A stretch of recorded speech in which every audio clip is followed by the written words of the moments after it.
Fala galera, chegou a hora de mais uma história. Antes de começar essa história, já deixa o like e se inscreve no canal. Não se esqueça de ativar o sininho para não perder nenhuma novidade e comenta quais são os manhwas que vocês querem ver por aqui. Tamo junto e vamos para a história. Esse é um mundo onde animais e humanos coexistem. Neste mundo, ter uma besta poderosa e rara significa tudo. Elas podem controlar o vento e a chuva e destruir tanto o céu como a terra. E no ápice desse mundo está um jovem chamado Suliang, porque a besta que o favorece é a borboleta lunar. É uma rara borboleta que só existe em lendas. Ela não só pode voltar no tempo, como pode reverter o karma e viver para sempre. E o que é ainda mais notável são as luzes crescentes em seus olhos que brilham deslumbrantemente. Algo lindo de se ver. O apego, o favor e o amor do deus lunar podem ser vistos em seus olhos. Ele é alguém procurado e admirado por inúmeras pessoas no mundo, o Rei Lunar. A história começa com nosso protagonista no seu apartamento, mexendo no computador, quando diz que aquele jovem é incrível, com uma fera lendária e uma aparência única. Ele está no topo do mundo e tem milhões de crentes. E o que é mais incrível do que isso, pensando melhor sobre aquilo, o protagonista percebe que há algo ainda mais incrível. E isso é, na verdade, ele, Suliang, o Rei Lunar. Sim, este jovem é Suliang. Algumas horas atrás, ele transmigrou da Terra no século XXI para o mundo dos domadores de animais e recebeu fragmentos de memórias do dono original, porque o invencível Rei Lunar acidentalmente rolou para fora da cama enquanto dormia. Ele caiu e morreu sem motivo. Seria bom se ele tivesse transmigrado para tal começo, mas logo o protagonista pede para o sistema abrir a janela de status. Vendo seu status, o protagonista percebe que sua besta companheira é uma borboleta. Logo, ele fica furioso ao saber que a besta do Rei Lunar é uma borboleta lunar lendária. Então é mostrado os títulos que o protagonista tem e o seu possível futuro. Mas, no entanto, o proprietário original não brincava. Ele achava mesmo que era muito forte. Autoestima é tudo, não é mesmo? Ele estava convencido de que a borboleta brilhante é a encarnação da besta divina e revelará sua forma original quando cair em uma situação desesperada. Enquanto você acreditar, isso vai acontecer, exceto das palavras proferidas pelo Rei Lunar. Mesmo diante do domador de animais de 8 estrelas, o Imperador Kangwei, ele não teve nenhum medo. Logo, o protagonista disse que se não tivesse olhado para as ilustrações da besta que ele tinha, ele realmente teria acreditado. Então o protagonista decide dar uma olhada na sua besta primeiro.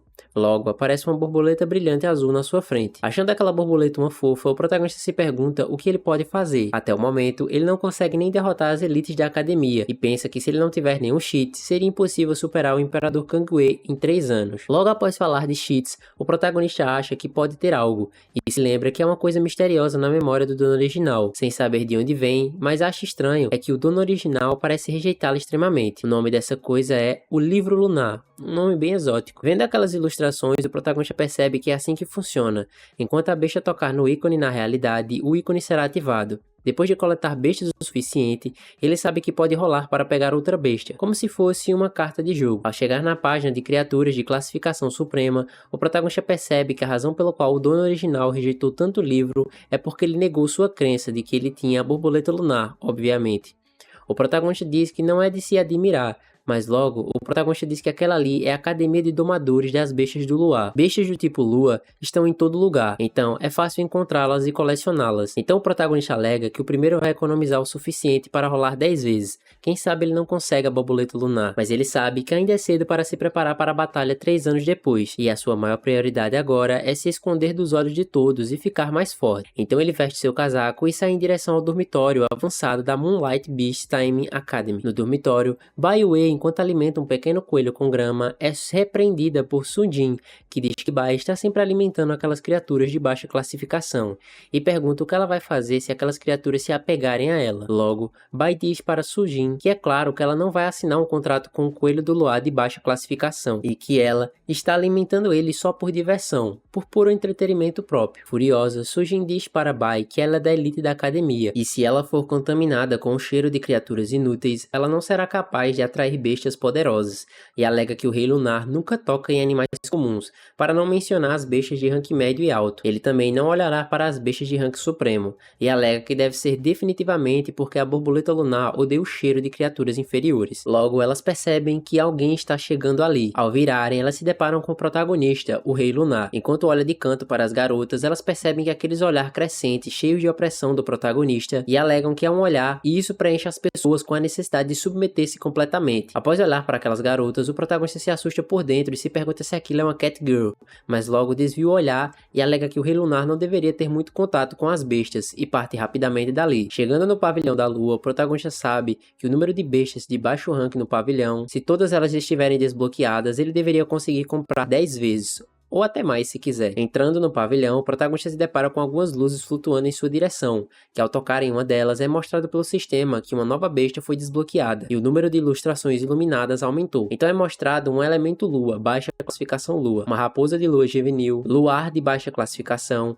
uma flor fluorescente, luar de baixa classificação, um pássaro espírito da lua, um Shadow Moon Moose, baixo rank Moonlight, habilidade de batalha Attack Shadow e um peixe brilhante, baixa classificação lua. Todos esses pequenos monstrinhos ficam ao redor do protagonista, logo ele fica surpreso ao perceber que o livro lunar também pode revelar informações específicas e habilidades de batalha.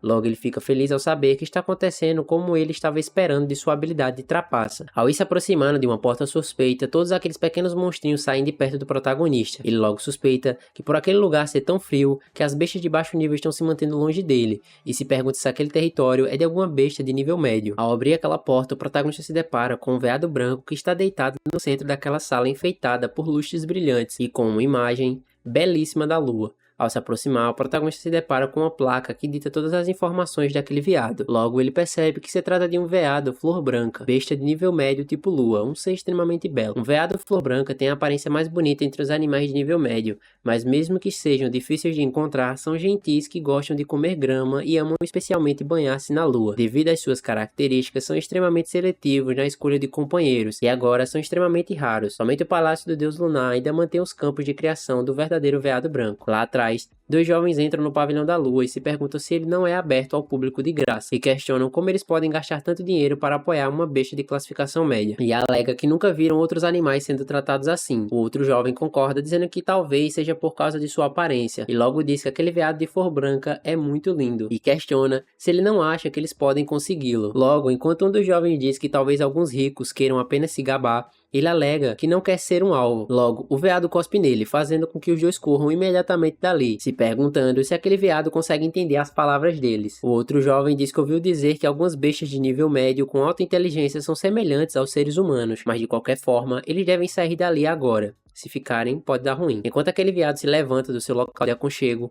o protagonista pensa como aquele veado parece impressionante. Então, suas palavras são meio compreensíveis, e que finalmente ele sabe de onde vêm todas aquelas bestas de sangue misturado. Enquanto olha fixamente nos olhos do protagonista, aquele veado se aproxima ainda mais do protagonista para olhar nos seus olhos mais de perto. Então o protagonista invoca o livro lunar. Ao abrir o livro, o protagonista se depara que uma nova besta foi desbloqueada, e o número de ilustrações iluminadas aumentou. Então o protagonista se pergunta como aquilo é possível, e percebe que aquele veado não é um veado flor de nível médio, mas uma besta suprema que é capaz de destruir um reino. E ele sabe que uma besta suprema é a besta de maior classificação, e o mestre que governa todos os animais. Só a pressão que eles emitem é o suficiente para causar choque em criaturas fracas até a morte, e se eles enlouquecerem, centenas de quilômetros serão arrastados. Então ele se pergunta por que aquela terrível bomba nuclear ambulante apareceu na academia, alegando que a escola inteira pode desmoronar a qualquer momento, que não é uma grande surpresa. Tentando se acalmar, o protagonista pensa que já que uma besta de rank supremo pode ficar ali em paz, talvez seja dócil, e que a escola saiba que ele não vai machucar os outros. Senão, aqueles dois alunos não teriam sido liberados com apenas cuspe na cara. Mas o protagonista sabe que ainda não pode descartar a possibilidade de que ele esteja apenas fingindo ser gentil. O Rei Lunar pensa que, assim como o protagonista em um romance de ação, mesmo que tenha claramente uma força excessiva, o veado tem que esconder isso e fingir ser fraco para conseguir as coisas, ao contrário do protagonista que realmente levou a ponta curta do bastão, tão fraco e indefeso, e só pode confiar na sua imagem para assustar as pessoas. Enquanto olha para o cartão de informação do veado, o protagonista percebe que ele está se aproximando para olhar também. Logo, o protagonista percebe que o veado também sabe que o seu cartão de informações está errado. Logo, percebe que o veado está em posição de ataque e se pergunta se é porque ele ficou muito tempo na sala, e agora ele acha que a sua identidade pode ter sido exposta. Tentando disfarçar o seu nervosismo, o protagonista diz que aquele veado flor branca de nível médio é realmente bonito demais, o suficiente para ele ficar atordoado com ele, que não conseguiu se mover por um momento. Com muito medo, o protagonista diz que não importa porque essa fera feroz está ali, o mais importante é que ele não se torne o seu inimigo. Algo importante, por sinal. Após passar pela porta, o protagonista finge que se deparou com algo, fecha a porta da sala do veado e sai correndo imediatamente dali. Na perspectiva do veado flor branca, ele pensa nos olhos do protagonista e realmente pergunta quem ele é exatamente. Então ele volta para sua cama e pega um celular que está por baixo daqueles panos todos. Logo, ele faz uma pesquisa rápida para saber quem é o protagonista e se assusta ao ver que ele é o Rei Lunar. Nos dormitórios da Academia de Domação de Feras, o protagonista diz que foi por perto, e falando nisso, se pergunta como eles podem ser tão antiéticos, e alega que isso não é diferente de colocar um T-Rex no zoológico, sem mencionar que, embora a veada flor branca tenha assim a aparência, ela provavelmente pode matar vários T-Rex com apenas um pé, e alega que se tivesse conhecido aquele caçador da lua na selva, ele com certeza teria morrido, mas afinal, somente outras bestas de classificação suprema pode se equiparar a outras classificações supremas, e diz que a sua besta está na classificação mais baixa das menores, e se não fosse pelos seus cheats, falando em cheats, agora mesmo no pavilhão da lua aquele ícone pode mostrar não apenas o tipo das bestas, mas também as habilidades que ela possui, um monstruário inteiro basicamente. Então o protagonista entende que aquilo não significa que ele poderá conhecer todas as habilidades da besta que ele tocou. Sabendo que tudo está na palma das suas mãos, o protagonista vai lá fora e procura de uma besta de nível baixo para confirmar aquilo novamente. Lá fora, o protagonista se depara com aquele pequeno coelho que ele havia visto logo cedo. Se aproximando dele, o protagonista diz que é estranho. De acordo com as características das bestas nesse mundo, normalmente as bestas do tipo lua se tornam agressivas sob ela, e que sua força e físico aumentarão naturalmente para o nível mais alto, e se pergunta por que aquele coelho não reage ao luar. Ao enxergar sua verdadeira forma, o protagonista admira a sua postura calma, mas dominadora, e alega que ele poderia ter conhecido um chefe ainda mais poderoso do que uma besta de rank suprema, uma coisa quase impossível de acontecer. Tentando disfarçar para tocar no coelho, o protagonista alega que bem na hora certa, ele vai usar a função de enciclopédia no livro lunar para revelar seu rosto e ver o que ele realmente é. Conseguindo fazer carinho no coelho, o livro lunar mostra de que se trata de um coelho da lua, físico lunar perdido. O livro lunar mostra que o físico lunar perdido se trata de defeitos genéticos causados por fraqueza congênita e não podem ser fortalecidos pela absorção da lua em noites comuns. Somente na noite de lua cheia, com mais lua, ele pode ter poder de combate. O protagonista se pergunta se não é ainda pior que a besta de classificação mais baixa. Lamentando, o protagonista diz que acha que encontros como aquele nunca aconteceriam duas vezes. Observando o protagonista de longe, Bioware deixa o seu telefone cair enquanto se pergunta se o protagonista está acariciando o coelho do luar de baixa classificação. Voltando para o seu dormitório, Sullivan pergunta para Bai se ela já havia voltado finalmente. Sem dar respostas para Jing, ela pergunta o que aconteceu. Logo, Bai pergunta para Jing se ela acha que pode haver uma chance, tipo uma pequena chance, que o protagonista realmente goste de animais pequenos. Sem entender aquela pergunta, Jing pergunta para Bai se ela perdeu seu cérebro na aula. Tentando disfarçar, Bai diz que apenas está brincando e vai para o seu quarto. Chegando no seu quarto, Bai jamais imaginaria que o invencível Rei Lunar poderia realmente mostrar uma expressão tão gentil, e se pergunta como aquela fachada dele é só conhecida por ela. Voltando para o seu dormitório, o protagonista diz que embora ele tenha sido visto fazendo algo fora do caráter, ele pensa bem e diz que é bem fofo aquilo, e talvez as meninas que amam ler esse tipo de romance adorem esse. Cansado depois de ter revoltado a noite toda, o protagonista diz que agora só deseja dormir. Entendo perfeitamente. Ao abrir a porta do seu quarto, o protagonista se depara com uma mulher de aparência duvidosa no canto do seu quarto. Após perceber que não é alguém de aparência humana, o protagonista se pergunta se aquilo é uma besta humanoide. Sentindo aquele sentimento opressivo enquanto aquela mulher vai em sua direção, o protagonista percebe que é mais forte que o Moon Chaser. Tão assustado ao ponto de nem conseguir se mexer, o protagonista percebe que aquela aura aterrorizada já está além da compreensão. Então aquela mulher se ajoelha diante do protagonista e diz que saúda o Rei Lunar e o Deus Lunar. Por um momento, o protagonista acha que conhece aquela mulher, e nas memórias do proprietário original, ela deveria ser uma das 4 luas nas ordens das luas duplas. Mas quem exatamente? Após alguns segundos de silêncio, aquela mulher pensa como esperado do Rei Lunar, o domador de animais mais forte do mundo, uma lenda viva. Até o seu silêncio é tão sagrado e digno. Tentando disfarçar que não está lembrando 100% daquela mulher, o protagonista pergunta o que ela quer, ator digno de um Globo de Ouro. Logo, ela diz que de acordo com a investigação dos crentes na região central, recentemente, os remanescentes da Ordem da Lua Negra têm estado ativos frequentemente na região central, e estão especialmente em contato próximo com os domadores de animais no Palácio do Deus Lunar. Após ouvir aquilo, o protagonista se ajoelha de costas para aquela mulher que o chama, perguntando o que ele está fazendo. Logo ele pede para ela esperar e não dizer nada, e alega que é melhor ela realmente não dizer nada, pois agora ele está lembrando. Após pesquisar escondida no seu celular o que é a Ordem da Lua Negra, o protagonista tem informações de que a Ordem da Lua Negra é uma facção do tipo Moonlight que já foi estacionada na região norte, adora os deuses lendários do Black Moon Death Palace e possui a estranha habilidade de escurecer a lua por vários dias. 3 anos atrás, eles tiveram um conflito direto com a recém-ascendente Dual Moon Ordem e foram destruídos em um instante na noite de lua cheia. Após se lembrar, o protagonista pensa que não foi porque ele esqueceu, mas porque a Ordem era muito fraca e o dono original não se incomodou em se lembrar deles. Logo, aquela mulher diz que a Ordem da Lua Negra naturalmente não é um motivo de preocupação, mas se o Palácio do Deus Lunar também estiver envolvido nestes, então a natureza da questão mudará. ficaria em outro patamar agora. Ouvindo falar do Palácio do Deus Lunar, o protagonista sabe que, ao contrário de outros, o Palácio do Deus Lunar é realmente o senhor do continente central, que uniu o mundo por milhares de anos com bestas lendárias. Embora o domínio de 1000 anos tenha caído com o tempo, sua posição foi abalada pela Ordem das Luas Duplas em apenas 3 anos. Logo, aquela mulher diz para o protagonista que as 4 luas pretendem agir juntas, mas que o Palácio do Deus Lunar inicia uma guerra dianteira. Eles ainda podem recuar inteiras, mas se esse for o caso, não haveria ninguém protegendo o protagonista. E assim, o mestre dela a enviou para pedir a opinião do protagonista. Logo ele diz para ela ir em frente, que aquilo não importa para ele. Enquanto ele estiver sob o luar, concordando com o protagonista, aquela mulher não acredita que teve a chance de ouvir pessoalmente aquela citação famosa. Enquanto o Rei Lunar for favorito pela borboleta lunar, ninguém no mundo poderá tocá-lo, alegando que ele é o luar mais deslumbrante. Mais um episódio de autoestima. Após a mulher sair do seu quarto, o protagonista diz que não aguenta mais e que aquilo foi tão cringe que ele mal conseguia impedir sua mão de se dar um tapa. Mas o protagonista sabe que, na verdade, o proprietário original muitas vezes dizia falas desconfortáveis sem motivos algum, e todas as vezes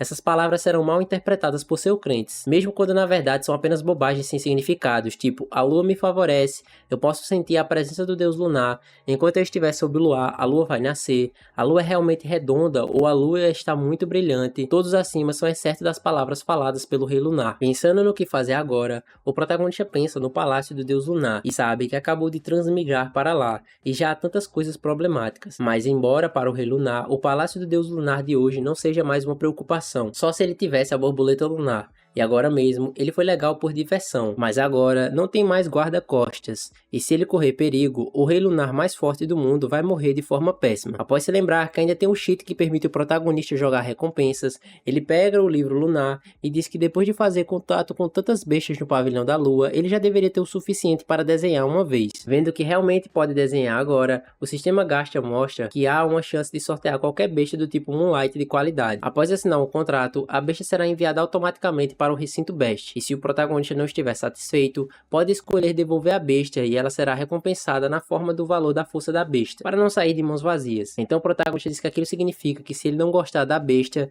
que ele receber, pode cancelar o contrato e ganhar alguns pontos de experiência, alegando que aquilo é muito bom. Logo ele pensa que não deve pensar naquelas coisas primeiro, o mais importante agora é garantir sua vida, e se de alguma forma ele conseguir uma besta de rank supremo, então não há mais nada a temer. Rezando para todos os deuses metafísicos, o protagonista pede por favor, e diz que não é fácil para um garoto comum sobreviver, e pede novamente por favor, para que eles salvem essa criança. Então ele dá início à troca. Enquanto o livro faz toda a sua tarefa, ele diz que uma nova fera foi desbloqueada, e o número de ilustrações iluminadas aumentaram, e a besta que o protagonista recebeu é um tipo tatu-bola da sombra da lua translúcida, alto nível Lua. Habilidade de batalha, escala da lua, ocultar. Logo o protagonista percebe que se trata de uma besta de alto rank do tipo suporte que tem 2 habilidades de batalhas que são bem difíceis de se obter, e se pergunta se sua sorte parece muito boa, e pensa que se ele fosse um domador de bestas normais, conseguir uma besta tão rara e de alto rank seria um milagre. Não deixa de ser verdade, mas para Su Liang, o líder da Ordem da Lua Dupla e o Rei Lunar, uma simples sombra da lua translúcida não pode mudar nada, e diz que a crise que ele está enfrentando agora não pode ser resolvida pela força de uma besta de alto nível. Então o protagonista cancela o contrato. Cancelando o contrato, o Mushedo translúcido foi devolvido e o valor da força da besta será dado como compensação. Após ver uma boa generosidade como a compensação, o protagonista diz que vai se tornar um domador de animais de 2 estrelas em breve, mas mesmo assim,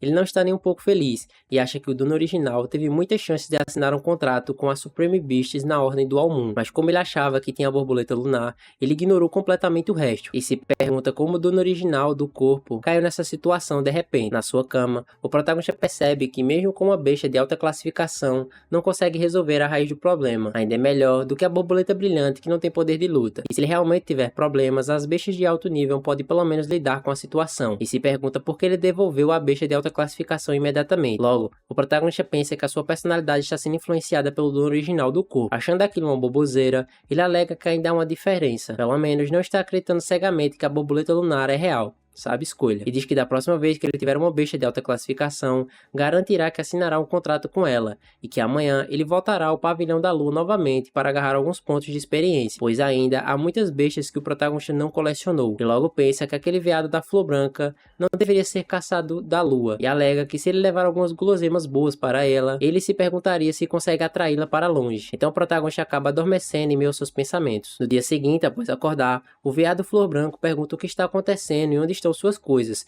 e por que eles foram demolidos. Após ouvir alguém falar que ela está acordada, o veado olha para trás e se depara com uma mulher escovando seus pelos, que logo diz que quando ela chegar ao palácio do deus lunar, ela viverá uma vida melhor do que ali, e diz que mensageiros do palácio do deus lunar irão buscar ela em breve, e diz para o veado que ela não seja uma maldita no futuro e ouça o seu novo cuidador, quem avisa amigo é. Após ouvir aquilo, o veado não acredita que ela foi vendida para o palácio do deus lunar. Após chegarem para buscar o veado, os domadores de animais do palácio do deus lunar são vistos por alguns alunos que se perguntam se eles são da força dominante do continente central, porque eles estão ali, e se é por causa do rei lunar. Uma das domadoras diz que ouviu dizer que o rei lunar estava treinando ali, e pensou que isso fosse algum tipo de terra de tesouro, mas acontece que ali só tem um bando de crianças, que hilário. Logo, a segunda domadora diz para ela não criar problemas, que elas foram até ali pelos veados brancos dessa vez, e que ela nunca deve exagerar, especialmente quando se trata do rei lunar e da ordem das luas duplas. Ela responde que já sabe, e que também não quer causar problemas, e questiona que elas só precisam pegar o veado da flor branca, certo? Logo, aquelas domadoras são recebidas por King Rei, dono do pavilhão da lua, e deseja boas-vindas às duas domadoras que viajaram muito. Com um tipo de coral, aquelas domadoras dizem juntas que a lua não cairá, pois a noite é eterna, fazendo com que King Rei perceba que as duas ainda têm a mesma atitude arrogante, e alega que a era em que o palácio do deus lunar era superior a todos os seres vivos já acabou. Acabou-se o que era doce, filho. King Rei diz que não há tempo a perder, e chama as duas domadoras para verem o veado de flor branca. Uma das domadoras diz que não precisa e pergunta para King Rei se elas já viram a sua aparição online. Logo, a outra domadora diz para King que elas pagarão 10 vezes o preço e pede para ela trazer o veado diretamente a elas e não demore. Achando estranho o valor que as domadoras desejam pagar, King Rei sabe que o veado das flores brancas está agora à beira da extinção devido à exigência com seus pares. Então, embora seja uma besta de nível médio, seu valor já é comparável ao de bestas de nível alto, sem mencionar o fato de que este veado da flor branca é de qualidade incomparável, já que eles vieram até ali e ofereceram um preço tão alto. É óbvio que estão determinadas a comprá-lo. Por que King Rei não aproveita a oportunidade de... Logo, King Rei diz que o que aquelas duas não sabem é que aquele veado flor branca é descendente direto da besta que o fundador original do seu pavilhão tinha, e é por isso que estão dando a ele o tratamento de luxo de uma besta de classificação suprema. E diz que se for apenas 10 vezes o valor, os recursos gastos pelo seu pavilhão ao longo dos anos não podem ser recuperados. Uma das domadoras diz que e daí se for um descendente direto de qualquer besta? No final, é apenas uma besta de classificação média, não é? E o tratamento de luxo de uma besta suprema com um lugar tão péssimo. Ela acha que King Rei ainda não viu o verdadeiro. Então a segunda domadora pede para a primeira ficar quieta. Calou a coitada. Logo ela pergunta se 20 vezes é o suficiente, assustando a primeira domadora e hipnotizando King Rei. A primeira domadora pergunta o que a outra está dizendo e diz que 20 vezes é o preço, é muito excelente e está muito além do orçamento. Aquela domadora sabe que a sua besta, Voz da Lua, é uma espécime extremamente rara de alto nível e tem a habilidade especial de evitar desastres e prever perigos. No entanto, desde agora, a Voz de Moon está em um estado de extrema mania, alegando que parece que algo ruim está para acontecer, e de qualquer forma, aquele não é o território do Palácio do Deus Lunar, mesmo que o preço seja dobrado, desde que possamos nos apressar e sair com o veado da flor branca. Após sentir uma presença com uma pressão terrível que pode chegar a esmagar pessoas, aquela domadora alega que alguém está ali, e essa pessoa é nada mais nada menos que o Rei Lunar. Logo ela se pergunta por que o Rei Lunar iria até o pavilhão da lua, e não sabe o que elas devem fazer agora. Ficou perdida. Assustado com a presença do protagonista, uma das domadoras percebe que a sanidade mental da segunda domadora foi completamente suprimida pelo Rei Lunar. Logo ela pergunta se a outra consegue ouvi-la, e pede para ela baixar a cabeça rapidamente e não olhar nos olhos do protagonista. Após cair nos braços de sua irmã, a domadora pergunta se agora mesmo ela viu os olhos do Rei Lunar. Enquanto se aproxima das domadoras, elas abaixam a cabeça para ele conforme ele se aproxima. Aquela domadora sente aquela atitude indiferente e aquela dominância que desconhece completamente o mundo. Ela não consegue levantar a sua cabeça. É como se houvesse um deus da verdade dentro do seu corpo. Logo, o protagonista percebe que aquelas duas são do Palácio do Deus Lunar e questiona por que elas estão ali e que está curioso para saber, mas a sua identidade atual é diretamente contra o líder do Palácio do Deus Lunar e não há como ele falar por elas por sua própria iniciativa. Tem que se conter por agora. Logo, uma das domadoras questiona a outra porque o Rei Lunar está olhando para elas e diz para ela não responder que ele agora está de mau humor e quer matá-las agora mesmo, e implora para que alguém salve elas, pedindo para alguém ir ali e dizer algo, alegando que é doloroso ficar ali sem fazer nada. Então King Rei vai até o protagonista e se apresenta como King Rei, a proprietária do pavilhão da lua, e diz para o protagonista que é a maior honra ver o seu rosto pessoalmente, e que na verdade há 3 meses ela entrou para a Ordem das Luas Duplas. Então King Rei diz que aquelas duas domadoras são mensageiras do Palácio do Deus Lunar e estão ali para para uma besta de rank médio. É o veado Flor Branca que o protagonista tinha visto ontem, e diz que como a aparência do veado é tão perfeita demais, até o palácio do deus lunar não consegue deixar de comprá-la por um preço altíssimo. Logo, o protagonista percebe que se trata daquele caçador da lua, e percebe que a razão para qual o tratamento luxuoso foi apenas por causa da sua linhagem sanguínea, e diz que não acredita que ninguém, exceto ele, sabe sobre a verdadeira identidade do caçador do luar, e diz que aquilo não é algo que se pode comprar apenas com dinheiro, e diz que de jeito nenhum ele vai deixar o pavilhão da lua vender uma besta de rank supremo para o palácio do deus lunar. Logo, o protagonista pede para as duas domadoras retornarem e alega que aquele lugar não é para pessoas como elas, e diz que a lua está prestes a cair. King, sem entender, pensa que é plena luz do dia, e se pergunta onde está a lua. Então aquelas domadoras se perguntam o que o protagonista acabou de dizer, e se foi realmente a lua está prestes a cair, algo não muito normal de ouvir, e pensam que se as pessoas comuns dizem aquilo, provavelmente é apenas uma declaração sem significado, mas a pessoa que disse isso se trata do protagonista, o rei lunar mais forte do mundo. Então o significado por trás daquela frase pode ser um desastre sem precedentes para o palácio do deus lunar. Gaguejando, tentando responder o protagonista, uma das domadoras diz que a lua não vai cair, como Logo, é interrompida por um aluno que diz que ela realmente ousou responder o rei lunar. Logo, o protagonista olha para o fundo dos olhos daquela domadora, que faz ela se tremer de medo, fazendo com que ela caia de joelhos no braço da segunda domadora. Então ela diz para esquecer aquele veado da Flor Branca, que esse assunto já foi muito além do que elas podem resolver, e alega que elas devem voltar ao palácio do deus lunar imediatamente e relatar as palavras do rei lunar à princesa. Ao ver aquelas domadoras indo embora, King se pergunta se aquela lua opaca delas não deveria ter caído há muito tempo, e que a verdadeira lua está dormindo eternamente nos olhos de Sulian, o rei lunar. Lá dentro, o protagonista alega que foi por pouco, e graças a Deus a mensageira mais nova gaguejou, senão ele não iria saber como responder. O protagonista nem sabe se foi exposto, mas já disse tudo aquilo. O palácio do deus lunar provavelmente não quer mais o veado da Flor Branca, certo? Ao menos teoricamente. No local do veado, alguns funcionários estão removendo seus itens, enquanto ela morde a camisa de uma das funcionárias, que logo faz com que as duas funcionárias se perguntem o que está acontecendo com ela hoje, e diz que ela também nunca viu a veado daquela forma, e geralmente ela é muito obediente. A funcionária alega que deve ser porque ela não quer deixar o seu cuidador atual para mudar de outro. A funcionária abraça a Aya e diz para ela não se preocupar, que mesmo ela esteja no palácio do deus lunar, ela vai visitá-la com frequência, e pede para ela ser uma boa menina, e diz que está embalando as coisas dela para a viagem. Enquanto mexe no local de dormir de Aya, aquela funcionária se depara com alguns itens, como espelho, comida, celular, revistas e um boneco de pano. Logo, a funcionária se pergunta se os animais realmente gostam daquele tipo de coisa. Enquanto pega o celular de Aya para averiguar mais de perto, a funcionária se pergunta se alguém jogou aquilo ali, e logo vai na internet para fazer algumas pesquisas. De longe, Aya vê a funcionária mexendo no seu histórico de pesquisa,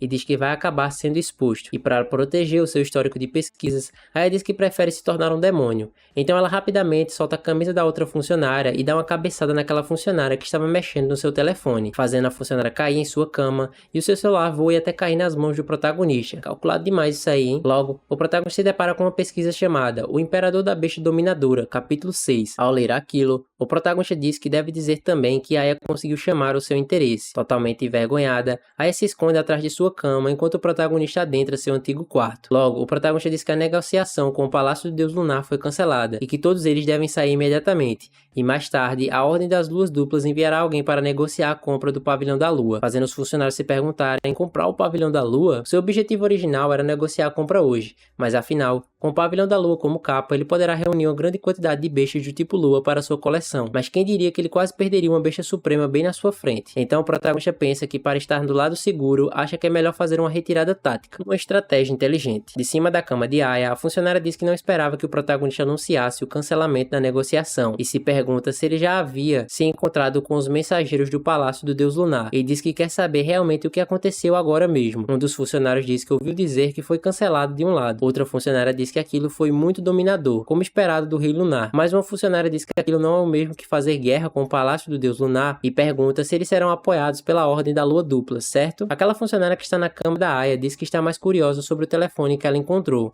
e se pergunta o que tinha nele que poderia fazer o Rei Lunar mostrar aquele tipo de expressão. Logo, Aya sai de trás da cama, pega o seu telefone com a boca e sai correndo imediatamente dali, indo procurar o protagonista. Pedindo para Aya não correr por ali, aquela funcionária se pergunta o que está acontecendo com ela hoje, e alega que pode ser a sua fase rebelde. Enquanto tenta alcançar o protagonista, Aya diz que ele não só viu a sua identidade real, ele também viu o seu histórico de pesquisas, e diz que definitivamente não pode deixá-lo sair do Pavilhão da Lua, senão ela não poderá mais viver naquele planeta. Um pequeno pequeno detalhe, sabe? Ao alcançar o protagonista, Aya grita para ele parar imediatamente. Após o protagonista virar, Aya pergunta para ele se ele já tinha visto tudo, não é? Pensando se aquela voz é realmente de uma menina, o protagonista pensa que não é de se admirar que ela estava lendo aqueles tipos de novela. Logo, Aya diz para o protagonista que se ele ousar revelar o seu segredo, ela nunca vai deixá-lo ir. Permanecendo em silêncio, Aya se pergunta se ela teve sucesso em sua ameaça, e se pergunta se o protagonista está com medo agora. Logo, ele pede suas condolências, diz que às vezes ter o seu passado sombrio revelado também é uma forma de dizer adeus ao seu eu do passado. Aya fica totalmente sem reação para as palavras do protagonista. Então o protagonista diz para Aya que ela conseguiu captar o seu interesse. Cuspindo sangue de tanta vergonha,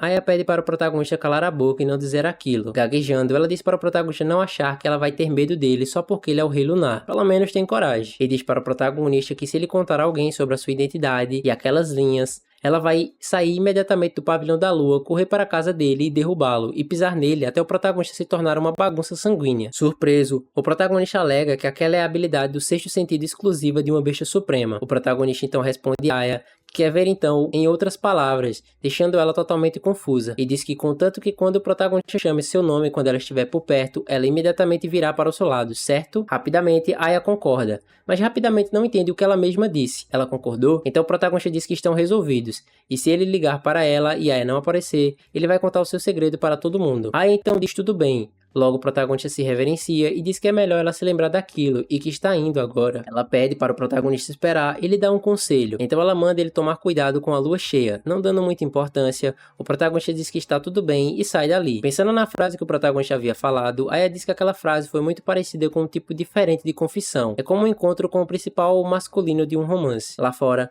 o protagonista se pergunta como agora mesmo ele realmente conseguiu coagir uma besta de rank supremo. Ele pensa como ele só queria provocá-la porque ela parecia muito engraçada, mas aquelas palavras saíram sem intenção alguma. Afinal, de acordo com o cenário, uma vez que o domador de besta e a besta assinam um contrato, eles têm que acompanhar um ao outro até a morte, e dizer isso como uma confissão também não é errado. Um acordo meio rigoroso, mas ok. E pensa que ele realmente a deixado com ira, provavelmente já estaria morto agora. Isso significa que ela realmente não quer que o seu histórico de pesquisa seja exposto. E é surpreendente e fofo, agora que ele pensa mais nisso. Mas logo, o protagonista se pega pensando, mas o que Aya quis dizer sobre ter cuidado com a lua cheia? E diz isso para o Rei Lunar também. Parece um pouco estranho. Olhando o livro Lunar, o protagonista diz que agora não tem nenhum guarda-costas, e se ele realmente correr perigo, é melhor fortalecer sua escalação só por precaução. Naquela mesma noite, no Palácio do Deus Lunar, 10 princesas pilares, os 10 domadores de bestas que estão no topo do Palácio do Deus Lunar são desconhecidos, mas todos são ditos mulheres extremamente bonitas. Um belo detalhe. A lua está prestes a cair. Após dizer tudo o que aconteceu, a quarta princesa se pergunta se o protagonista realmente disse aquilo. As domadoras ajoelhadas confirmam que sim. Logo, a quarta princesa diz que as palavras do Rei da Lua realmente lembram. A quarta princesa lembra que o horário da lua cheia é diferente da última estação, então diz para não esquecerem de ajustar o seu relógio. Logo, as princesas começam a discutir, alegando que a quarta princesa está errada. Uma das princesas diz que aquilo não é bom, e diz que é impossível para uma pessoa como o Rei Lunar interagir com bestas de baixa classe. Sua aparição no pavilhão da lua é simplesmente irracional. Portanto, ela acha que deve haver algo no pavilhão da lua que pode atrair sua atenção. E é bem provável que seja um monarca. Uma das princesas pergunta para aquela princesa se ela realmente está falando de um monarca, e alega que se o Rei Lunar pode controlar uma criatura de rank monarca, então aparentemente um homem responde que é isso mesmo. Isso significa que o deus que dorme dentro do Rei Lunar está prestes a despertar, e se além de acordar, o Palácio do Deus Lunar da Lua não pode mais ter a capacidade de resistir. Compreensível. Logo chamam a atenção da quarta princesa e se perguntam para ela se ela realmente está disposta a cooperar com ele. Então a quarta princesa diz que se o Rei Lunar tiver assinado um contrato com a besta do rank monarca, eles ainda acreditam que tem a chance de ganhar? Crentes da Lua Negra? Logo eles respondem o quê?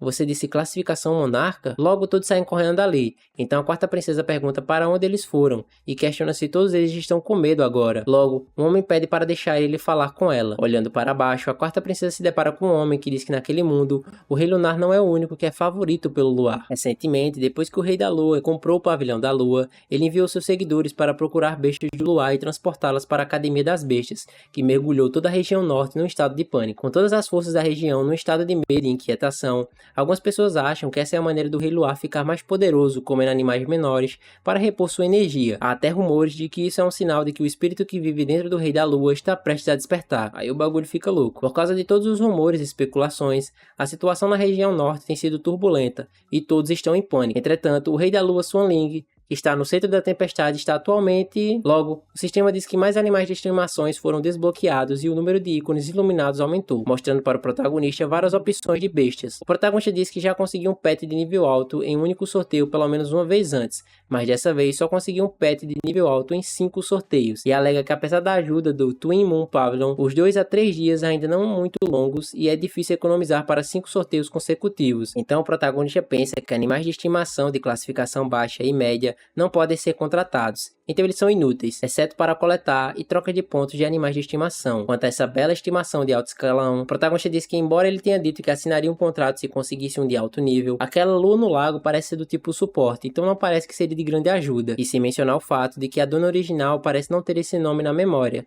E se pergunta, acho que é apenas um animal de estimação muito obscuro, não? E vai em busca na internet. Belo lugar para pesquisar às vezes, na verdade. Pesquisando por Moon in the Lake, o protagonista não tem resultado sobre a sua pesquisa. Logo ele pensa como é possível que ainda exista uma fera de estimação que não pode ser encontrada na Beast Encyclopedia hoje em dia. Então agora que o protagonista desbloqueou, ele tem certeza de que pode conferi-lo no catálogo do livro de luas, certo? Rapidamente, ele encontra algo sobre o que está procurando. E lá, ele encontra todas as informações sobre o Moon in the Lake, que diz: Lua no lago, alta classificação lunar, que ele apareceu uma vez há 13 mil anos como um animal de estimação mutante. Ele foi detectado automaticamente e incluído no livro da Lua, mas depois foi extinto devido à sua falta de capacidade de reprodução. Sua linhagem ancestral é desconhecida, habilidade de batalha um fundamento, um talento inato que absorve todos os choques e flutuações da vizinhança. E quando atinge seu limite, explode e perece. Observação: um animal de estimação que tenha assinado um contrato com o mestre de esferas será ressuscitado após um período de tempo, o que é uma das razões mais importantes pela quais os humanos, que antes eram fracos, agora conseguem coexistir com seus animais de estimação. Vendo que se trata de 13 mil anos, o protagonista se pergunta se aquilo não é mais antigo que a história do Palácio do Deus da Lua, e logo diz que não é de se espantar que ele não consiga encontrar nenhuma informação sobre a Lua do Lago na internet. Acontece que ela não é uma criatura desta era. Algo de errado não está certo por aqui. Logo, o protagonista pensa no que ele disse. Não é uma criatura dessa era, e pensa que a principal razão pela qual ele não queria contratar uma fera de estimação de alto escalão é porque o protagonista tinha medo de que ela fosse reconhecida, já que não se encaixa na identidade do mestre das feras mais forte do mundo, mas se questiona se for um animal de estimação de alto escalão que ninguém conhece. Olhando para o livro, o protagonista alega que como a existência da lua no lago foi perdida, é altamente improvável que alguém descubra sua verdadeira identidade. Além disso, sua capacidade de afastar ameaças inesperadas de forma imperceptível, embora sem a capacidade de lutar, se adapta à sua atuação atual. Então, o protagonista ressurge em um mundo paralelo e assina um contrato com a lua no lago. Logo, aquela borboleta brilhante é chamada de volta. Logo, o protagonista é rodeado por uma fumaça branca e pergunta se aquela não é a lua no lago. Tava aparecendo bastante, né? E diz que aquele sentimento misterioso de vicissitude é totalmente diferente das características de outros animais de estimação de alto escalão. E alega que agora é o seu segundo animal de estimação e espera que aquilo o ajude. Afinal, a noite de lua cheia está chegando. Na noite de lua cheia, enquanto patrulha uma área de cima dos prédios, aquele guarda diz que não acredita que foi designado aleatoriamente para patrulhar aquela área. Logo, ele diz que alguém que, de acordo com as informações privadas do Palácio Lunar, o Rei da Lua já apareceu, e na noite de lua cheia, o Rei Lunar certamente fará um movimento. Então a pessoa que ele havia comentado perguntou se ele realmente havia falado rei. Logo, esse cara disse que sabe que aquele cara é um dos melhores de aceite da Lua Negra, e tem sido um agente secreto de muito sucesso na academia, mas dessa vez, ele deveria ter cuidado. Então o guarda diz que já entende aquilo, esse é ligeiro pelo menos. Aquele cara sabe que aquela área é a área mais próxima do Rei Lunar, e se sentir o menor índice de hostilidade, ele estará morto. Então naquele momento, no domínio de consciência de Sulian, o espaço do animal de estimação diz que aquilo é estranho.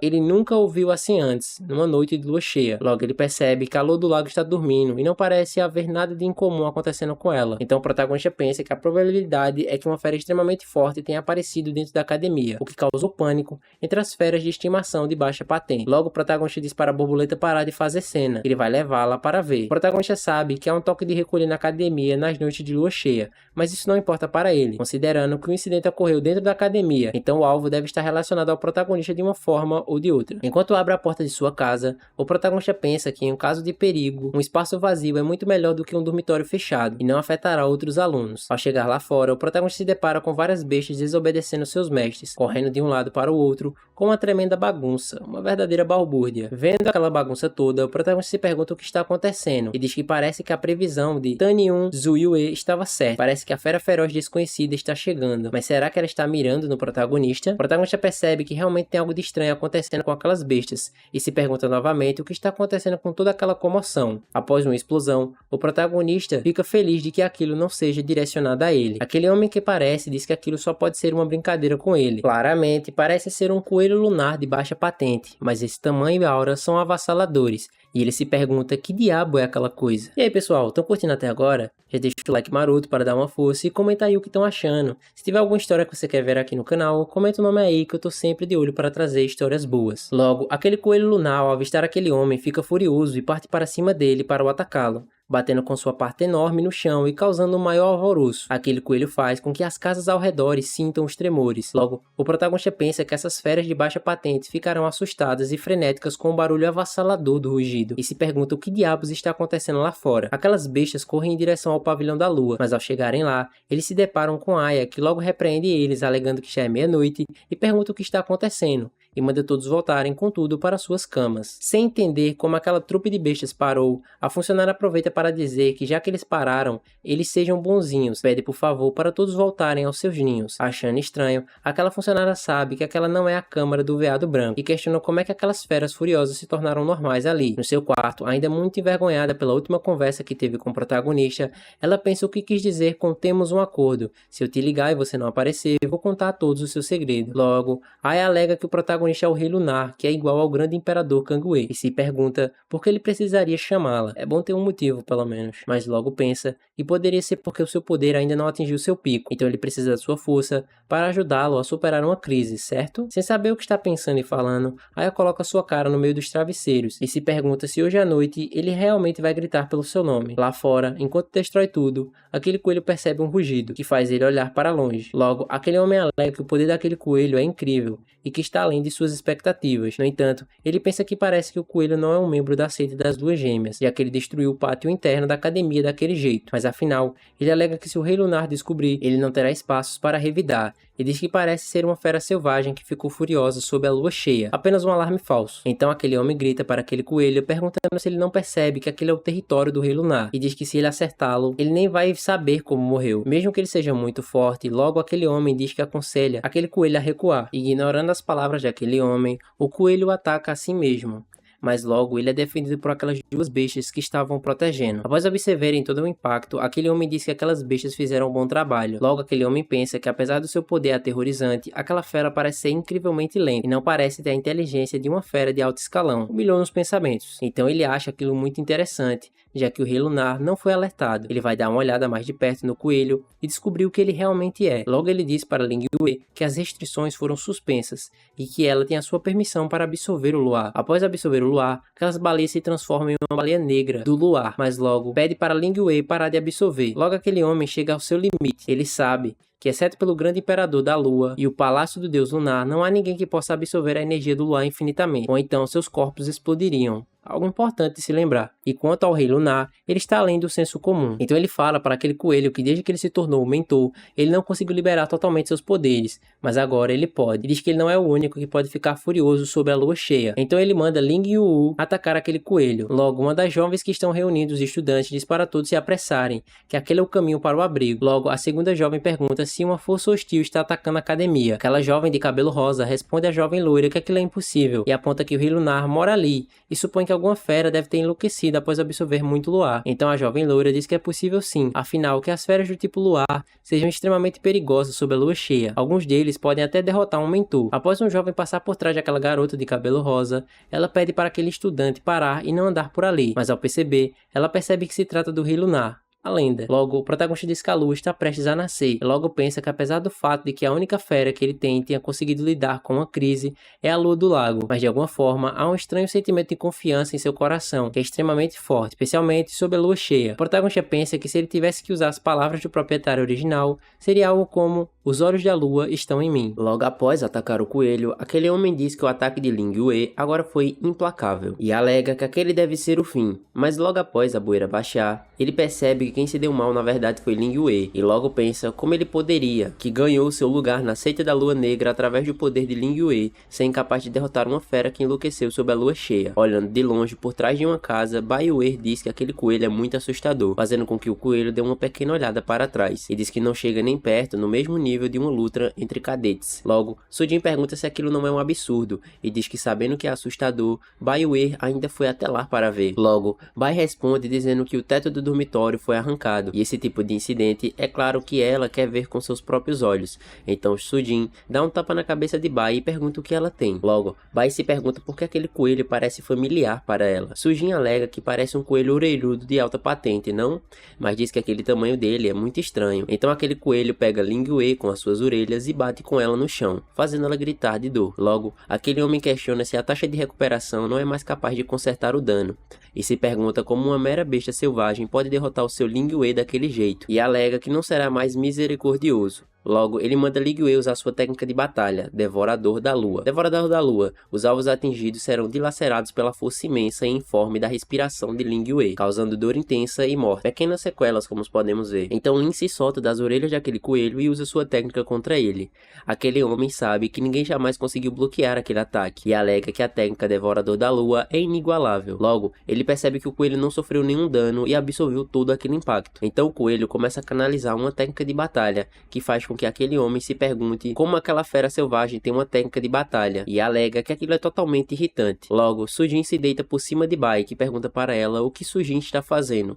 Então Sujin pede para ela calar a boca e ficar quieta. Logo, Sujin chama a raposa de lua prateada. Logo, a raposa protege a garota com seus rabos, um método de defesa meio exótico. Após canalizar bastante, aquele coelho ruge de uma forma que causa uma explosão, atingindo quilômetros de distância, destruindo quase todas as casas ao redor. Após destruir quase tudo e acabar de vez com Lingüe, o coelho se depara com Sujin e Bai-Ue. Sujin diz para Bai que não é de se admirar que elas tenham sobrevivido, já que Bai também havia invocado sua besta lunar. Curioso, a besta lunar de Bai-Ue quer partir para cima do coelho, mas logo é impedido pela mesma, dizendo que está tudo bem, e pede por favor para a besta não chamar a atenção do coelho. Mas logo percebem que ele já havia chamado a atenção do coelho, e dizem que agora estão acabados. Logo, o coelho fica parado olhando para ele, sem fazer nenhum movimento. Logo, Sujin se pergunta por que ele parou de se mover de repente. Logo, ele percebe que aquele coelho gigante está olhando para o rosto de Bai-Ue. Após ignorar as garotas, o coelho pega o tutor que estava batalhando com ele antes. Logo, Sujin diz que não acredita que ele ainda está respirando após aquele ataque do coelho. Aquele tutor chama o coelho de vagabunda e alega que nem ele é de um alto escalão, não é? E, no entanto, ele pergunta para o coelho se ele acha que vai conseguir se safar com aquilo. Então aquele coelho joga o tutor no chão e anda para cima dele na intenção de pisar no tutor e matá-lo. Bai-Ue diz que aquele homem vai morrer e que ela deve fazer Xiao Bai parar.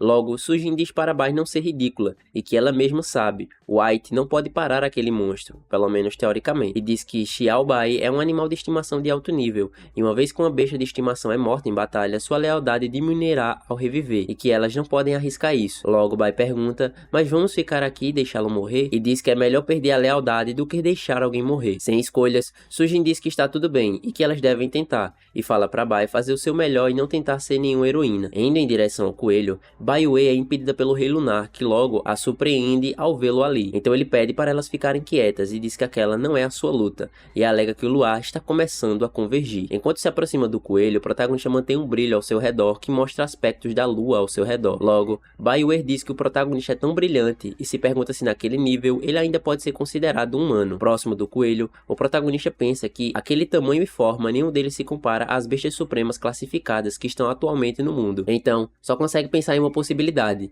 Cerca de 10 minutos atrás, o protagonista estava pensando que mesmo que seja imprudente, de alguma forma ele se sente cheio de confiança. No entanto, é simplesmente impossível para ele vencer aquela besta. Ele sabe que até mesmo uma besta de alto escalão de um instrutor 4 estrelas foi derrotada instantaneamente. Não tem como a sua lua no lago e a sua borboleta flash fazerem mal a ele. O protagonista sabe que se ele quiser usar o tomo do luar para verificar sua classificação, é preciso tocá-lo, mas o protagonista não tem como fazer isso agora. Seria engraçado ver ele tentar, e se pergunta então o que ele deveria fazer. Ele deveria simplesmente desistir. Logo, ele percebe que aquele coelho não está atacando Bai e Sun Lin. Logo, pensa que é impossível para uma fera de alto escalão ser berserker e racional ao mesmo tempo. Então só resta uma possibilidade. No chão, aquele tutor acredita que o Rei Lunar está perto dele. Contente, ele se pergunta se finalmente está prestes a testemunhar a besta favorita do Rei Lunar, e diz que as informações sobre as feras favoritas do Rei Lunar vão causar uma grande emoção, e alega que ele é o único que pode ver isso em primeira mão. Logo, Xiao Bai pega aquele tutor e coloca em suas costas, enquanto Bai diz diz que Xiaobai fez um bom trabalho, Sujin pede para ele ir depressa e que eles devem recuar enquanto ainda podem, melhor do que se arriscarem depois. Aquele tutor pergunta o que elas estão fazendo e pede para a jovem não levarem ele com elas, e pede para elas pararem de resgatá-lo. Lá embaixo, o protagonista diz que uma fera que fica furiosa na noite de lua cheia não pode ser racional, o que significa que aquela fera não está nem um pouco furiosa. Então o protagonista alega que aquele coelho está simplesmente agindo por instinto, não? E diz que apenas feras de baixo nível confiam no instinto. Então não há mais necessidade de adivinhar a verdade. Logo, o protagonista estende a mão para o coelho e pergunta para ele se o coelho estava procurando por ele. Observando de longe, Shujin pergunta para o protagonista o que ele está fazendo. Logo, Bai grita para o protagonista ficar atento. Enquanto o coelho está prestes a atacar o protagonista, Bai alega que ele nem sequer invocou nenhuma fera favorita para afastar aquele coelho, e que ele será esmagado até virar polpa. Prestes a ser atacado, a lua no lago aparece e abraça o protagonista por trás, fazendo todos se perguntarem o que é aquilo que está acontecendo. O tutor alega que, sendo antigo, misterioso e desconhecido, não há dúvidas que aquele é o mencionado na inteligência interna do culto da Lua Negra. Logo, o protagonista percebe que o imperador saiu, e logo sabe que a aposta foi correta, que a Lua no Lago conseguiu bloquear o ataque com sucesso. Mas o protagonista sabe que esse ataque é poderoso demais até para a Lua do Lago resistir a um segundo. Potente mesmo esse daí. No entanto, o protagonista sabe que não há necessidade de lutar. Após ver sua forma pacífica, o protagonista se lembra que é o pequeno coelho que ele havia encontrado logo cedo. Então o protagonista alega que ele estava certo. O grande coelho não atacou Sujin e Bai porque sentiu uma sensação de familiaridade. Logo, aquele coelho se ajoelha perante o protagonista, que logo toca em sua grande orelha, dizendo que aqueles que não têm um físico lunar só podem absorver o poder da lua indefinitivamente durante a lua cheia. E é por isso que aquele grande coelho deseja tanto ao luar. Surpreso, o protagonista alega que aquilo é surpreendentemente, e o coelho se forçou a crescer ao ponto de ser capaz de derrotar uma bestia favorita de alto nível. 3 mulheres chegam no local e perguntam o que está acontecendo, e perguntam se chegaram tarde demais. Caído, o tutor diz que elas não estão atrasadas, mas é que a sua chegada não tem importância. Logo, uma das mulheres pergunta o que o tutor quer dizer com aquilo. Logo ele diz que o rei lunar foi perturbado, e alega que todos eles vão morrer. Após perceber que os reforços chegaram, o protagonista sabe que não pode adiar mais aquilo, então pergunta novamente para o coelho se ele está ali pelo protagonista. Logo, aquele coelho se ajoelha para o protagonista, fazendo que todos ali se perguntem como aquilo é possível. Dá para entender perfeitamente o motivo da surpresa. Então o protagonista diz para aquele grande coelho que, vendo sua devoção inabalável ao luar, ele fica impressionado com a sua vontade. Portanto, o protagonista concede o luar que o coelho tanto deseja, e diz que encontra o coelho onde eles se conheceram. Após ouvir o que o protagonista falou, o coelho dá as costas para ele e sai dali furioso. Aquele tutor sabe que foi espancado até quase a morte e nem viu as bestas favoritas do protagonista. Logo ele pergunta o que é aquilo e chama o protagonista para ele esclarecer, e diz que aquela fera atacou o protagonista, como ele pode tolerar que ela vá embora. Olhando para trás com seus olhos lunares brilhantes, o protagonista pergunta se aquele tutor acha que aquilo é realmente um ataque. Assustados ao ver os olhos do protagonista, o tutor se pergunta como os olhos poderiam estar daquela forma, já que a forma de meia lua que estava nos seus olhos mudaram para um formato de uma lua cheia incomparável. Uma bela imagem. No seu interior, o tutor pergunta para a baleia negra o que ela testemunhou por várias vezes.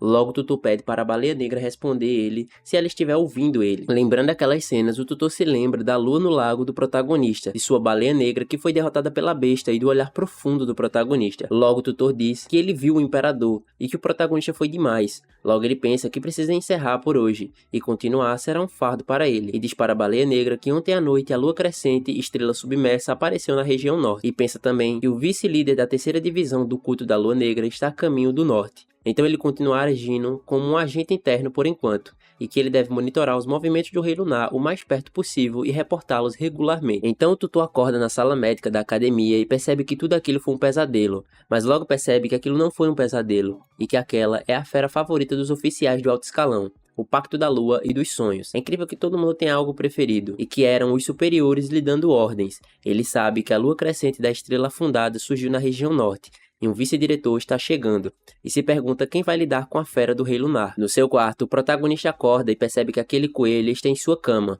só que na sua forma pacífica. Então ele se lembra que fez um pacto com o coelho. Na última noite, no ponto de encontro com o coelho, o protagonista pensa no que ele havia dito, e alega que provavelmente o coelho entende, certo? Chegando lá, o protagonista se depara que o coelho realmente está esperando por ele. Logo, o Rei Lunar pensa que acabou de fazer uma grande farsa na frente de todo mundo, e alega que se eles descobrirem que o Rei Lunar é fraco, eles ficarão irritados imediatamente, e ele estará morto. Logo, o protagonista sabe que é melhor prevenir do que remediar, e fazer o contrato em um lugar onde não haja ninguém por perto. Logo, ele fala para o Coelho Lunar fazer um pacto com ele. Então o protagonista olha o painel de bestas que ele tem de pacto e percebe que agora ele está com 3 bestas. Vendo aquele painel, o protagonista pensa que deve dizer que realmente não se parece em nada com o Rei Lunar. Ele pensa que embora o que é um coelho lunar de baixa patente na superfície possa esmagar uma fera favorita de alta patente na noite de lua cheia, mas ele só queria saber se tem um limite e se pode atingir um nível mais alto, enquanto pensa que talvez chegue ao tan tan tan tan. O protagonista percebe que aquele pequeno coelho está abraçando seu pé. Logo, ele deixa aquele pensamento de lado e diz que acha que vai voltar ao pavilhão da lua novamente para que Tan Yun Zinyu verifique o coelho lunar. Indo em direção ao pavilhão, o protagonista se pergunta o que está acontecendo ali, para ter uma movimentação toda,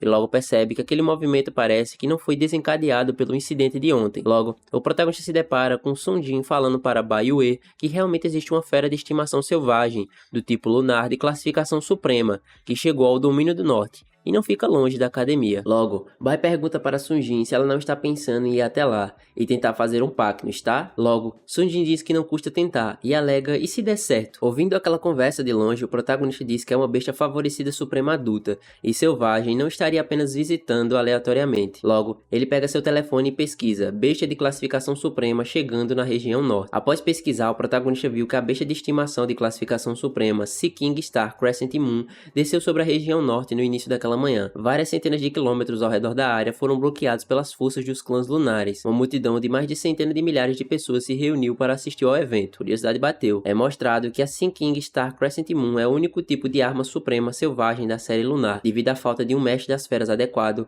ela está adormecido. Até mesmo o imperador Kang Wei e os 10 pilares do Palácio do Deus da Lua não conseguiram despertá-lo. Mas ontem, a lua crescente da estrela fundante realmente acordou e viajou para a região norte. Por isso, não há força que não associe isso à existência de o rei lunar Sun Lian. Seguindo o caminho, o protagonista pensa que ele vê quase todas as forças pensam que a lua crescente da estrela fundante está ali por ele. Enquanto observa o protagonista de longe, 2 pessoas ficam vigiando o protagonista para ver o que ele está fazendo. Então elas não acreditam que o rei lunar está ignorando a lua crescente e estrela cadente, como ele usa. Logo, o protagonista pensa que embora seja realmente muito tentador tentar subjugá-lo, ele se pergunta se ele deveria tentar subjugar a Sea King Star Crescent Moon na frente de centenas de milhares de pessoas. E se ele não tiver forças para lidar com isso, ele morrerá na hora. Mas por precaução, é melhor ele não se arriscar. Ele pensa que sem mencionar que há um muito mais bonito e adorável logo ali na esquina. Então ele entra no covil do veado da flor branca e o protagonista diz para ela que já faz muito tempo desde a última vez que ele a viu. Logo, ele pensa por que se preocupar em ir tão longe de casa quando há mais opções mais próximas. Então o veado pergunta o que o protagonista está fazendo ali e ele diz que a lua crescente da estrela afundante surgiu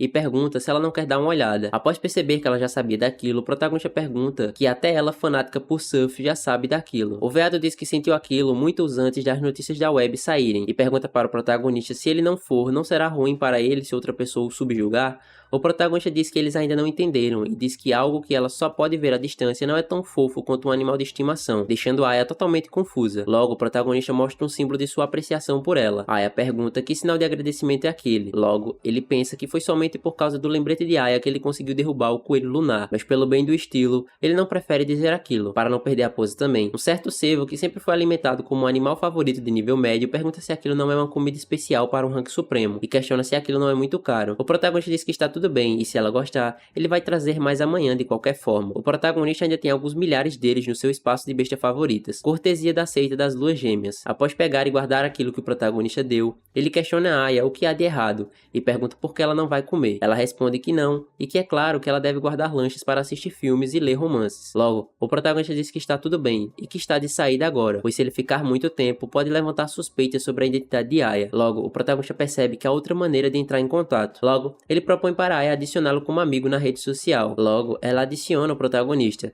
Então ele percebe que na sua foto de perfil está a identidade real de Aya. Enquanto observa a foto dela, o protagonista pensa em A Promessa de Clouds e Moons, o fundador da Moonlight Beast Academy centenas de anos atrás, e se pergunta se aquela lendária besta imperial é ancestral dela, certo? Só para tentar confirmar mesmo. Também questiona se a Moon Chase se torna assim quando se transforma em uma forma humana. Percebendo que o protagonista está parado ali observando alguma coisa, Aya pergunta se tem algo de errado. O protagonista diz que não é nada e que está indo para casa, alegando que voltará amanhã. Enquanto o protagonista se despede dela, Aya pensa em que bobagem ele está pensando e pensa que obviamente a lua crescente da estrela afundante já surgiu, mas ele não se importa nem um pouco com isso. E até veio ali, para procurá-la. Logo, Aya percebe que conseguiu e que aquele movimento é chamado de recuo, fingindo para atrair o inimigo, e alega que o protagonista está tentando enganá-la para fazer com que ela se junte ao culto das Luas Gêmeas, achando aquele rei um astuto. Aya diz que percebeu o seu esquema, mas pensa no que o protagonista disse sobre voltar amanhã para visitá-la. 3 dias se passam, mas o Rei Lunar ainda não prestou atenção à lua crescente da estrela afundante, nem a seita da Lua Gêmeas tomou nenhuma atitude. Como resultado,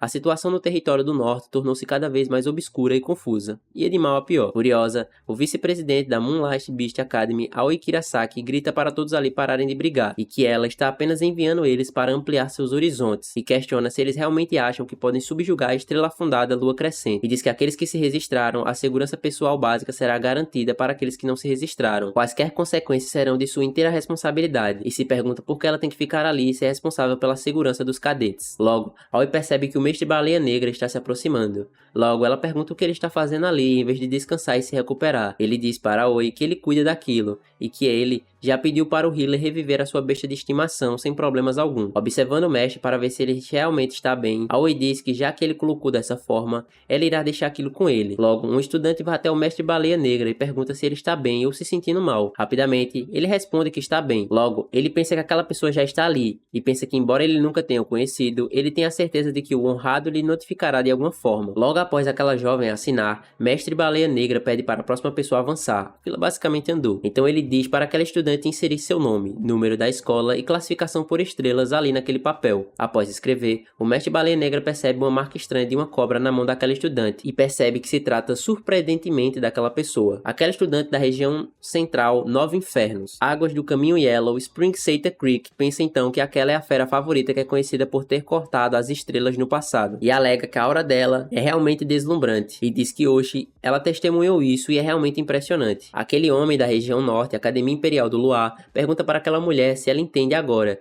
e diz que se uma fera que não seja do Luar entrar em fronteira, ela será repelida, e se um Beast Master entrar precipitadamente, é o mesmo que suicídio. Botou o pé, morre, filho. Logo, uma mulher da região norte, seita da lua espiritual, diz que alguém que não é do tipo Moonlight ousa sonhar em subjugar a lua crescente da estrela afundante. Então, outra mulher também da região norte, mas da seita Eclipse Caído, diz que aquele sonho é impossível. Aquela mulher diz que já entendeu, e alega que ordenará que todos os discípulos da seita retornem, mas ela permanece ali, e diz que quer ver quais idiotas serão tão confiantes a ponto de entrar e encontrar a própria morte. Aquela mulher da seita da lua espiritual acha aquela mulher muito repulsiva, e diz que ela tem medo da morte, mas ainda quer ver outras pessoas sofrerem. Logo, outra mulher da seita Eclipse Caído diz que se não fosse pelo poder do caminho das fontes amarelas, ela não teria permitido que ela fosse ali e dissesse isso. Aquele homem diz que está tudo bem, pois a situação é urgente e que eles devem escolher quem vai entrar. E primeiro de tudo, você deve ser um Beastmaster que tenha todas as suas bestas favoritas de origem lunar, para não causar uma reação negativa. Em segundo lugar, a entrada de uma besta de estimação de nível supremo também faria com que a lua crescente da estrela afundada resistisse instantaneamente à sua própria espécie,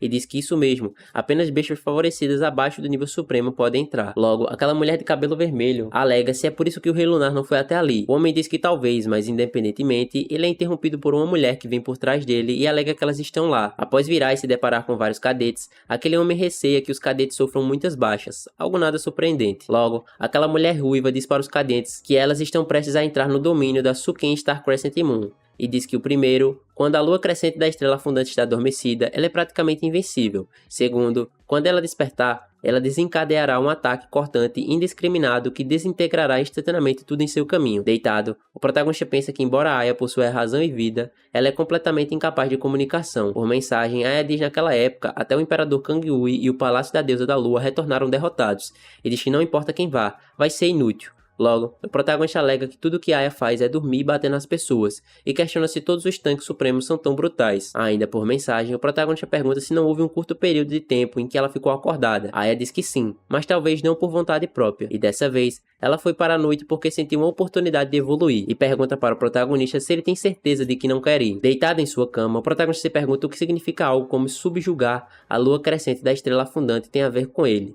e sabe que o ilustre Rei Lunar foi morto acidentalmente pelo ataque inconsciente de uma besta favorita de classificação suprema. E acidente bestial esse. Após pensar bastante, o protagonista diz que aquilo já é o cúmulo da ironia histórica. Pegando seu celular, ele diz que talvez voltando lá pra fora, aquela mulher com a marca de cobra em sua mão pensa que surpreendentemente o rei lunar não apareceu. E caso seja você deve ter uma maneira de subjugar a lua crescente da estrela fundante. Enquanto caminha, aquela mulher pensa que assim que ela obtiver a lua crescente e estrela fundada, ela matará todos os mestres das feras na área e se certificar de que nenhuma informação vaze. Logo, ela pega seu telefone e se pergunta se a inteligência chegou naquele momento. Após reparar, aquela mulher percebe que o protagonista realmente ligou o localizador e percebe que ele está se movendo em direção à cordilheira Moonview e se pergunta por que logo agora. Logo, aquela mulher ruiva pergunta para aquela mulher misteriosa o que ela está fazendo brincando com seu aparelho celular em um momento como aquele, chamando-a de distraída. Ela pergunta se aquela jovem deseja morrer ali. Logo, aquela mulher misteriosa se desculpa com a ruiva, que logo diz que se ela continuar tão relaxada é melhor voltar. Curiosa, aquela mulher pensa como uma pirralha qualquer ousa lhe dar um sermão,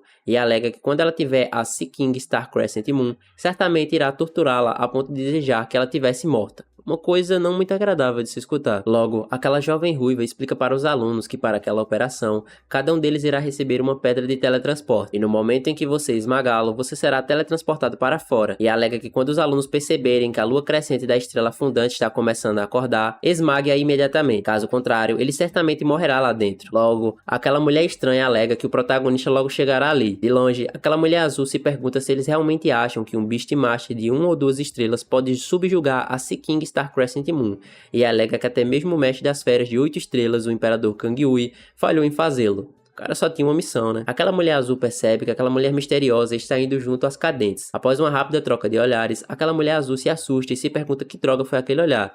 E se pergunta qual é o nível de mestre das feras daquela pessoa, e questiona se existe mesmo um monstro assim escondido na academia de domadores de feras do luar. Após passar daquela parede verde, aquela mulher misteriosa pensa em que o protagonista chegará em breve à cordilheira do véu da lua, e antes disso aconteça, ela precisa descobrir a nova mecânica do crescente estelar afundado, e pensa, silenciosa Libra, bloqueia a entrada, e quando o rei lunar se aproximar, cele o seu imperador. Aquela mulher azul pergunta para a vice-presidente Hui Wei o que já com todo aquele lixo de 1 ou 2 estrelas, e diz que receia que o rei lunar não tenha aparecido porque ele sabe que a estrela fundante, lua crescente, não pode ser subjugada, certo?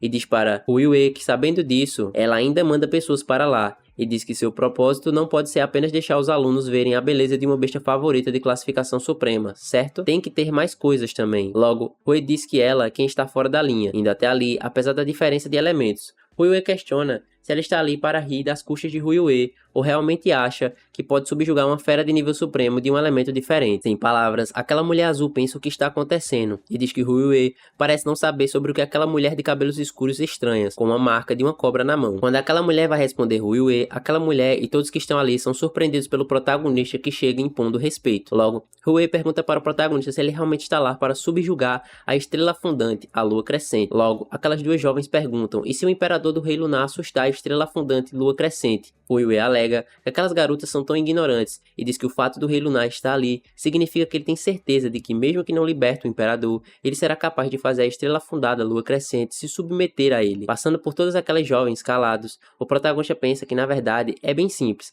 Assim que ele tocar no corpo da Sea King Star Crescent Moon, ele pode desbloquear o ícone do Lunar Tomb. Então ficará mais fácil para ele saber o mecanismo e as razões do despertar da lua crescente da estrela fundante. Logo ele pensa que talvez ele consiga dominá-lo. Vá na fé. Logo o protagonista diz para todas ficarem escondidas e seguir as suas ordens. Mas antes de entrar naquele portal, o protagonista pega o livro lunar e percebe que há informações de Libra silenciosa, com classificação suprema, pureza e habilidade de batalha, justiça e silêncio. Uma fera extremamente rara de nível supremo e com atributo pureza, sem ataques e com grande número de técnicas de batalhas restritivas. Ela deve ser acoplada a alguém mais forte para sobreviver. Equilíbrio, apenas uma besta favorecida de classe suprema pode atacá-lo, e um mestre das feras que entra no reino da Libra silencioso não consegue invocar uma besta favorecida de classe imperador. Silêncio, capaz de esconder completamente sua presença dos mais fortes. Mesmo as bestas favoritas de nível imperador não conseguem detectá-los. Então o protagonista para em frente àquele portal verde, fazendo com que todos ali se perguntem o que o protagonista está fazendo, e por que ele parou de repente ali. Enquanto pega o seu telefone para pesquisar sobre, Hui chama o protagonista,